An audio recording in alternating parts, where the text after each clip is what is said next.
Since October 7th of 2023 and the vicious attacks on defenseless Israelis, the world has changed considerably. The enemies of Israel are reeling, and public opinion in Israel seems to be changing in favor of eliminating all of our enemies. In this episode of the Weekly Scroll, we're going to look into the prophetic implications that this developing situation poses and how this might spell the end of the so-called two-state solution.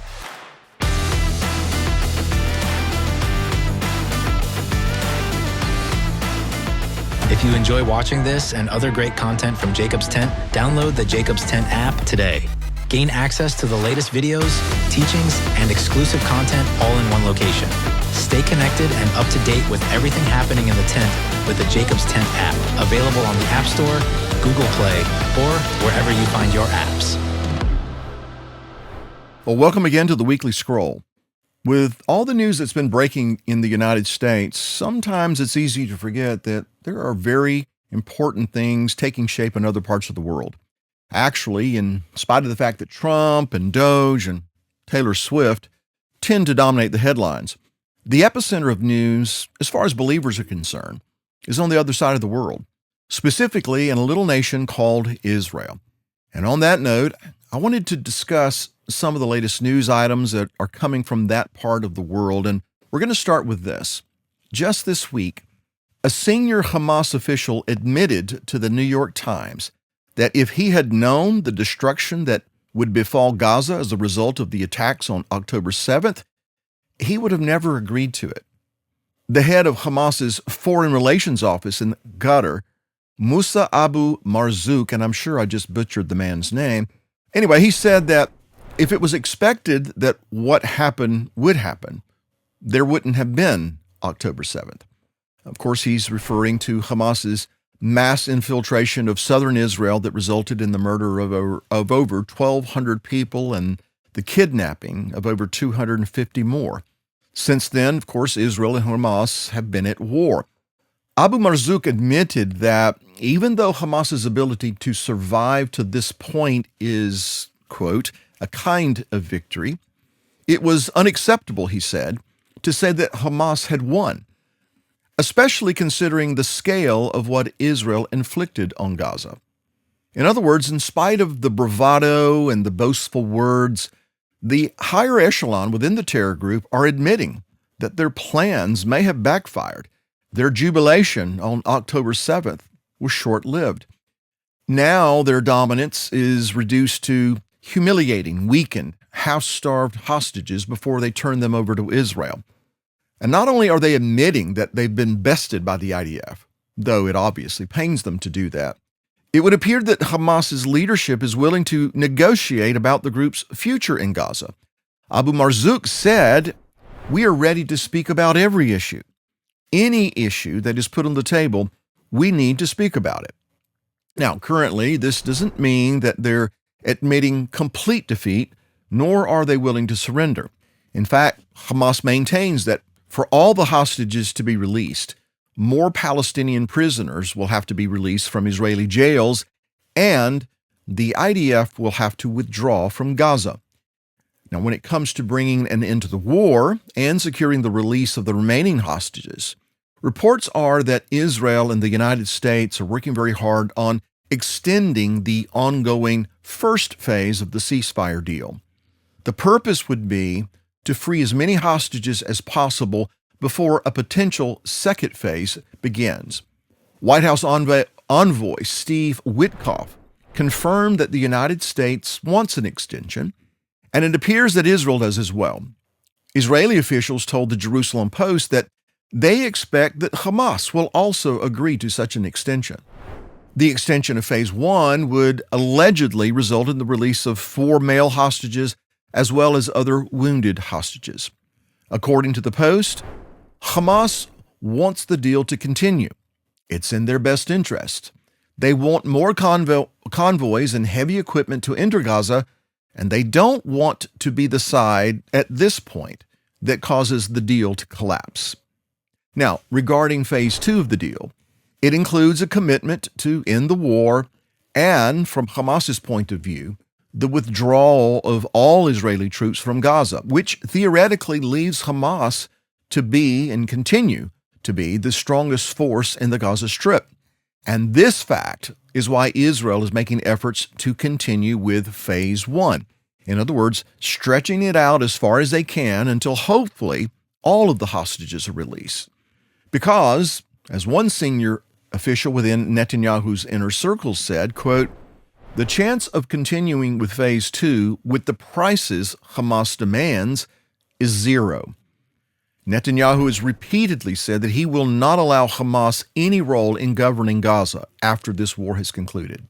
Now, at this point, I'd like to interject this thought. When it comes to war, total victory means destroying what your enemy believes and trusts in.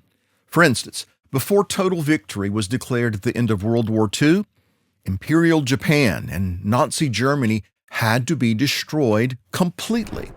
And that meant not only were the munitions factories and implements of war targeted for destruction, but the ideals that led to the rise of Nazism, the fantasy that Hirohito was some kind of protective god, that had to be destroyed as well. Philosophies and ideologies had to be decimated, along with the resisting armies, before anything of any value could be rebuilt.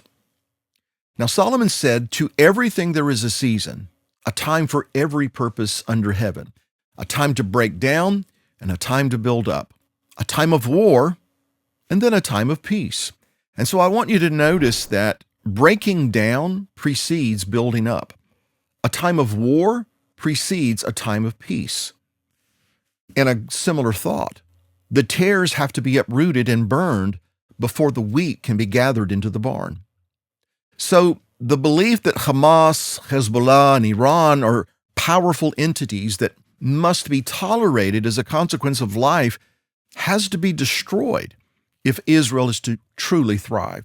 And it seems to me that many Israelis who were willing to accept this for decades or might be changing their mind since October 7th happened.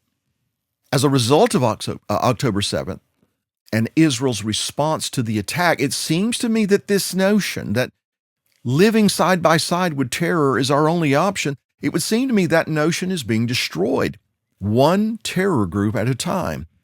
And I believe that this has left the enemies of Israel reeling. Now, sadly, as is often the case, for God's people to move and to decide to act decisively often requires an undesirable provocation. In other words, as tragic and as monstrous as the October 7th attacks were, Israel's reaction to those attacks is what has brought us to this point. And in my view, where we're at right now has set the stage for many other prophetic developments. Now, this isn't the first time in history that this kind of situation has taken place. As much as some may not appreciate what I'm about to say, there is reason to question whether or not there would be a state of Israel at all if there had not been a Holocaust. Likewise, would Israel's enemies be reeling and on their back foot had there not been an October 7th? Were it not for these events and the inflated egos among Israel's neighbors, would Hamas and Hezbollah be teetering on the brink of annihilation? It is written in the scripture that the enemy has fallen into the ditch which he made. His trouble shall return upon his own head, and his violent dealing shall come down on his own crown. My point is, the tide is turning. And the tide is turning in part because of the actions that Hamas and Hezbollah and others have taken. Right now, Hamas is gutted. Hezbollah is retreating. And the regime in Iran is having to watch their steps very carefully. And so you might say that the game board has been completely rearranged and the players in the game are different. By that I mean, imagine what it would be like if Biden or Harris were still in power. Would Netanyahu have the confidence that he has right now that the United States would have his back if he decided to take even bolder moves? And on that note, I want you to consider this.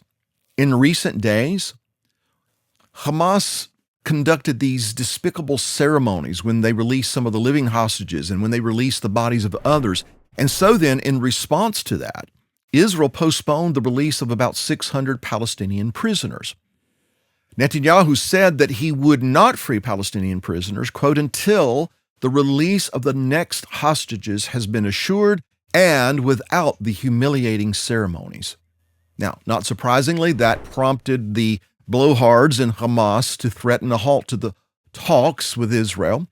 But in response to that, the United States expressed support for Israel's decision, which, in my opinion, is huge. Because in times past, under Biden, under others, when Israel would take such a move, they would be strong-armed by the United States to concede more, even when their enemies continued to break promise after promise. Now, I thought this was very interesting. One high-ranking U.S. military official is quoted as saying, "I wouldn't fault the Israelis either way if they just cut it here and went back on the military foot, because giving up 600 more terrorists comes with a peril of its own." Also consider this. President Donald Trump has said he will reimpose maximum sanctions on Iran, a nation who has multiple times threatened to wipe Israel off the map. But Iran, more and more, is saying these things with a lot less leverage that they previously had. And they used to be able to issue these threats, but right now they can't do much of anything. Their stature is being diminished very quickly. And if Trump actually does impose these sanctions and bankrupts Iran, as he has sworn to do, Iran and their proxies are going to kind of be in a bad situation. Their proxies are going to be left to fend for themselves. And then there's this. It's becoming increasingly evident that the Iranian people are fed up with the regime and are beginning to sense the weaknesses within that regime. In other words, the Ayatollah has to be concerned about a lot today. And it's not just the Israeli threat, but it's also the unrest that is continuing to grow in the streets of Tehran. And so once again, it seems to me that the tide is turning against the enemies of Israel. Now, that thought brings me to this. For the first time in over 2 decades, the Israeli military deployed tanks to the so-called West Bank. And so while the ceasefire in Gaza continues, Israel has steadily escalated military operations in areas designated as quote-unquote Palestinian. Reports are that known terror cells are being destroyed and people with ties to terrorists are being removed. For instance, Israel launched a military operation in January that was focused on Jenin in order to root out Iranian-backed militants. Israel's defense minister, Israel Katz, said that Israel is applying its Gaza playbook to the West Bank and, quote, to prepare for an extended presence in the cleared camps for the next year and not to allow the return of residents and the resurgence of terror. Now, I find this to be extremely interesting, and especially considering that in the aftermath of the Gazan war, President Trump has proposed to relocate almost 2 million Gazans so that the Strip can be rebuilt and stripped of Hamas's influence. And on this note, it's impossible to ignore the role Trump has played in this developing situation. His election has emboldened many in Israel who want the government to extend full Israeli sovereignty into Judea and Samaria, also known as the West Bank, and then to annex all of these so-called territories. Now, the Trump administration has yet to take a position on this issue. However, I'd like to remind everyone that the God of Israel has already made his position known, and he's not for a two-state solution. So in that vein of thought, one Israeli official said recently that the only way to remove the threat a Palestinian state would pose to Israel is to apply Israeli sovereignty over the entire settlements in Judea and Samaria. There are even some reports that say the Israeli government now considers security in the West Bank to be an official war goal. Now, of course, a one-state position flies in the face of world opinion, and should this occur, that is the one-state solution, Many stations will huff and puff, and they'll want to punish Israel for going against their collective will. But again, the God of Israel has something to say on the matter, and he has declared this: because you have said, these two nations and these two countries shall be mine, and we will possess them. And he's speaking to those who claim that the land is theirs and not Israel. The Lord said, I will do according to your anger and according to the envy which you showed in your hatred against them.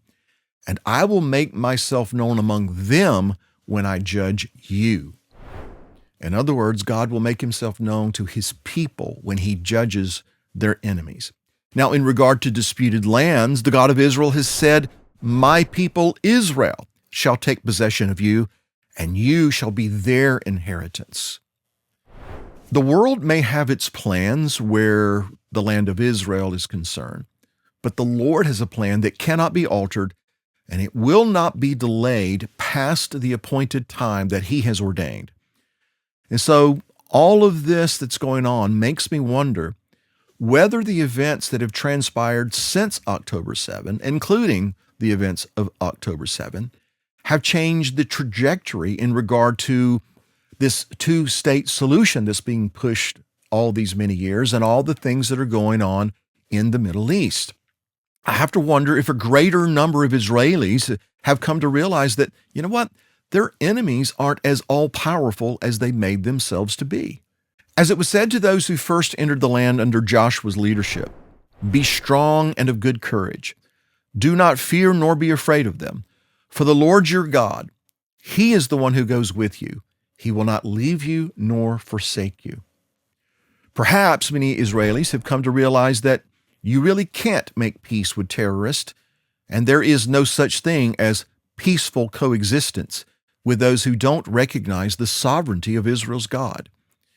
And this, in part, is why I believe God told the Israelis of long ago that when it comes to the people that are living in the land, you shall make no covenant with them, nor show mercy to them, nor shall you make marriages with them.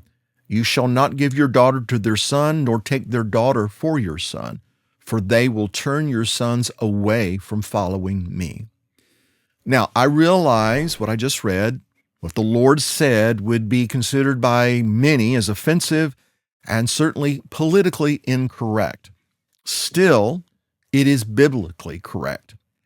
And I'm beginning to think that we're on the verge of a lot of people getting highly offended because God is getting ready to correct a lot of things in this world.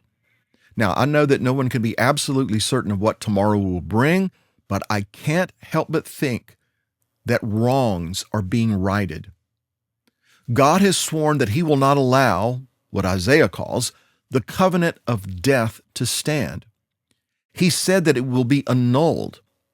And I believe that for years now, the people of Israel and many around the world, including some believers, have accepted the idea that it is the only way to go is to live alongside people and groups who are in essence a death cult. People who celebrate death, and especially the death of those they despise, and in this case, Israel.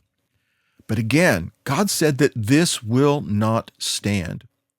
To agree to such, he says, would be to invite what he called an overflowing scourge and to allow it to pass through the land. And then he added that it will be a terror just to understand the report. And I find that very interesting in light of what happened on October 7th. So is it possible then that God allowed October 7th to occur that he might annul the covenant with death that so many seem to be content to make? So in light of a two-state solution, here is what the sovereign Lord has declared. On that day, I will raise up the tabernacle of David, which has fallen down, and repair its damages. I will raise up its ruins and rebuild it as in the days of old, that they may possess the remnant of Edom and all the Gentiles who are called by my name, says the Lord who does this thing. In other words, what that prophecy is saying is that there will be one nation, not two. There will be one people who will be united under one king, that is the Messiah. As it's written, the Lord shall be king over all the earth. In that day it shall be, The Lord is one, and his name one. Ladies and gentlemen, in the end, there will be one nation under God. And no, I'm not referring to the United States, because you see, the real golden age is coming. But it's when the Messiah, Yeshua, sits upon his throne and rules the nations from Jerusalem with a rod of iron. In that day when he makes his enemies, Hamas, Hezbollah, and all who stand against his purposes, when he makes them his footstool. I believe that we are on the cusp of incredibly exciting, perhaps sometimes a little bit frightening, nonetheless prophetic events. And you and I have been placed in the kingdom to watch this, to observe this, but not sit on the sidelines, but to be part of this. We've come into the kingdom for such as this. And so we look ahead to the day when there is one nation, one kingdom, one king, and one people. If you enjoyed these videos and value our content here at Jacob's Tent, be sure to like and subscribe to our channel. Hit the notification bell and never miss the latest info and insights from Bill and the team. And most of all, you can help us spread the message. By sharing these videos with others, you'll be helping to grow our interactive community together.